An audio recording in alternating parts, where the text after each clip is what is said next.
Welcome, everyone. This is Dr. Adriel Bowles of Hobnob Games. This is our 13th tutorial of our beginner series, and today we're going to be talking about playing position. As always, you can find this tutorial along with all of our tutorials at hobnob.games, where you can also download and play on our live poker app. Okay, so today we're going to be talking about playing position, a very important skill in poker. So some of you may already be familiar with what the different positions are in a poker hand, but for those of you who don't, I'm gonna go over them with everyone, but somewhat brief because I think most players are familiar with this. So there are 9 in a full ring game. There are 9 players at the table, but we group these 9 different seats or positions in a poker hand into some different categories. First category is just the blinds, the small blind and the big blind.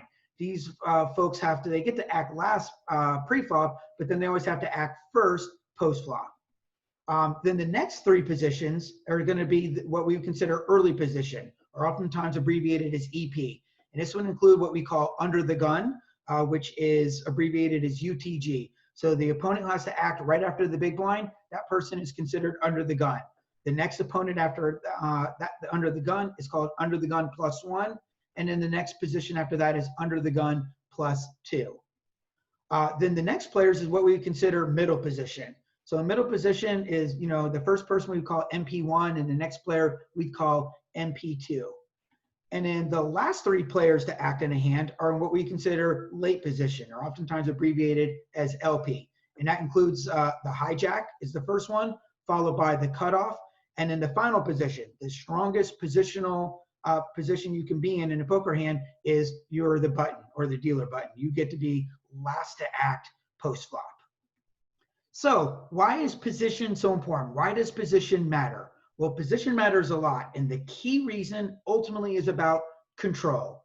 The later you are in position, the more control you have over the poker hand. That gives you key advantages over your opponents. So let's get a little bit more specific. What ways does someone in late position have control?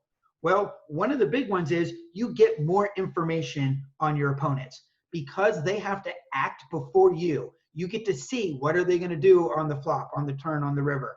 Are they going to bet? Are they going to check? Are they going to raise? They have to act before you. You get to see them act. That gives you information about their hands. It does not work vice versa. Your opponents do not get information on you when they have to act before you. So they have to make their decision about what they're going to do without seeing what you're going to do first. So the fact that they have to act first, that gives you a key informational advantage over your opponents.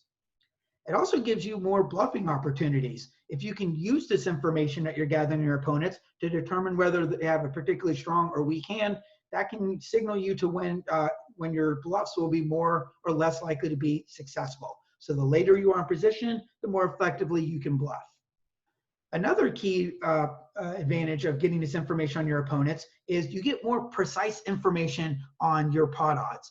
So for example, let's say that you call with 9-10 of hearts and the flop comes and you flop a flush draw.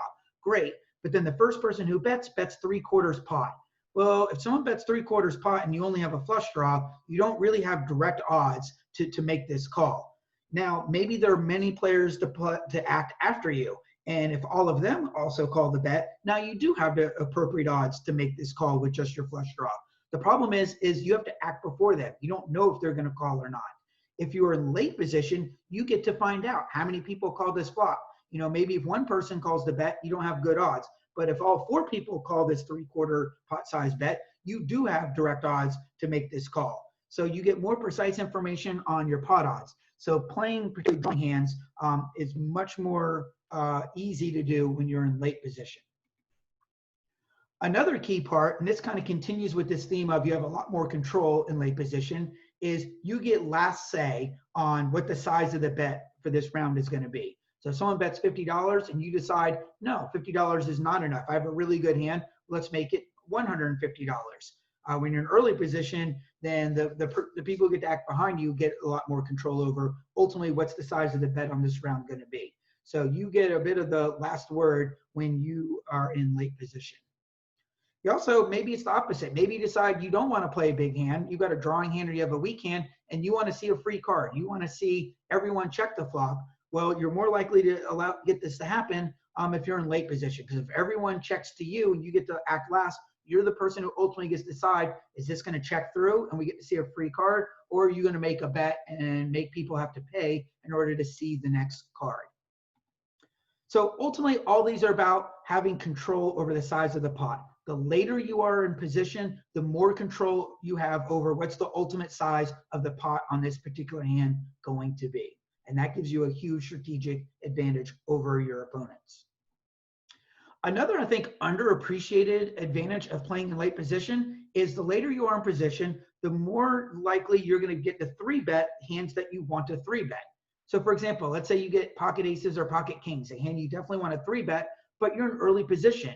Or in early position, the only way you can 3-bet your hand is if someone raised previous to you. Can't re-raise unless there's already been an initial raise. Or the earlier you are in position, the less likely that someone is going to raise before the action's on you. So if you're under the gun with pocket aces, you can't 3-bet it. All you can do is open raise and hope someone re-raises behind you.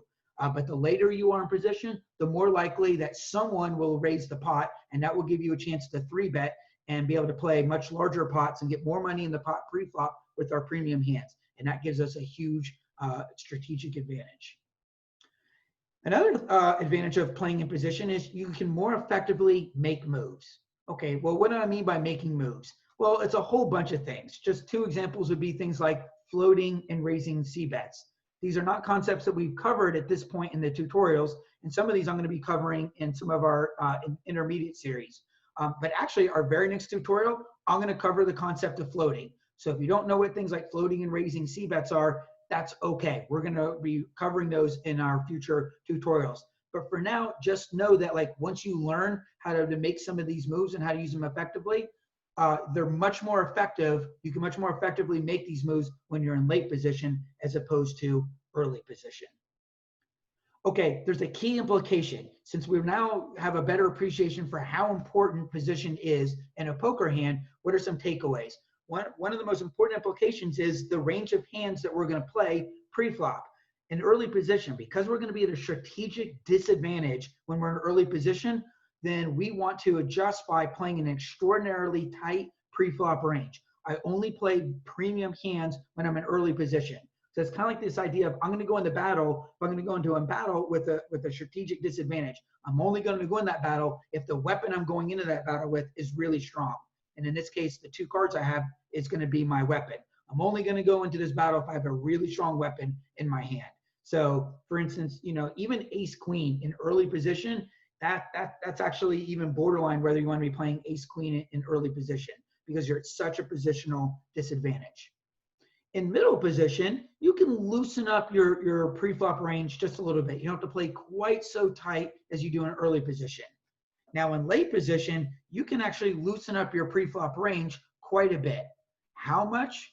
Well, the answer to that is it depends. And what does it depend on? Ultimately, it depends on how good are you, what is your skill level at playing position.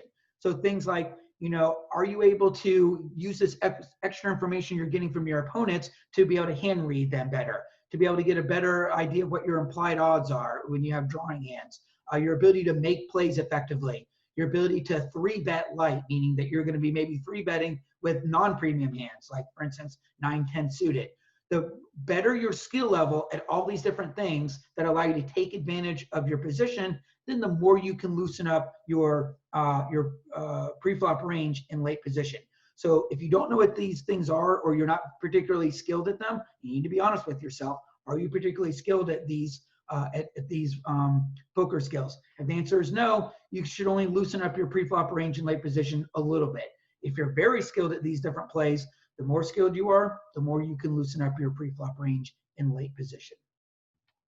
So a quick summary of what we learned here today. So position is big in poker. Position gives a player key advantages, which really all revolve around this idea of control. The later you are in position, the more control you have over the poker hand.